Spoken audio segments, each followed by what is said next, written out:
শুভদিয়া ব্লগে আজকে নিয়ে এসেছি নতুন আরেকটি টিপস, যে জিনিসটা আমরা কেউ জানি না কিন্তু দোকান থেকে আমরা কিনে এনে খাই, যেটা হলো সানা পায়েস। তো আপনারা তো দেখতেই পাচ্ছেন কিভাবে আমি সেটা বানাচ্ছি। আপনারাও বাড়িতে ট্রাই করবেন, বাড়িতে তো অবশ্যই আপনারা ট্রাই করবেন। তো দেখতেই পাচ্ছেন কিভাবে করছি আমি সেটা।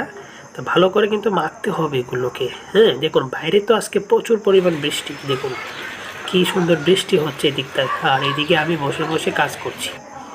তবু খাবো আজকে, দেখা যাক। আমার তাই না আজকে বানাইতেছে, তো আমি তো আজকে ভিডিও করতেছি। তো ভালো লাগলে অবশ্যই চ্যানেলটাকে সাবস্ক্রাইব করে দেবেন এরকম সুন্দর সুন্দর রেসিপি পাওয়ার জন্য। তো গাইজ, সম্পূর্ণ শেষে লাস্টে আপনারা কি করবেন, এরকমভাবে ভালো করে দিয়ে ছেড়ে দিবেন, কিছুক্ষণ রাখবেন, ভালো করে রান্না করবেন যতক্ষণ অবধি সেটা হালকা না হচ্ছে। আর দেখুন তৈরি হয়ে গেছে আমার কি সুস্বাদু ছানা পায়েসটা। ভালো লাগলে অবশ্যই কমেন্ট করে জানাবেন, আর কে কোথা থেকে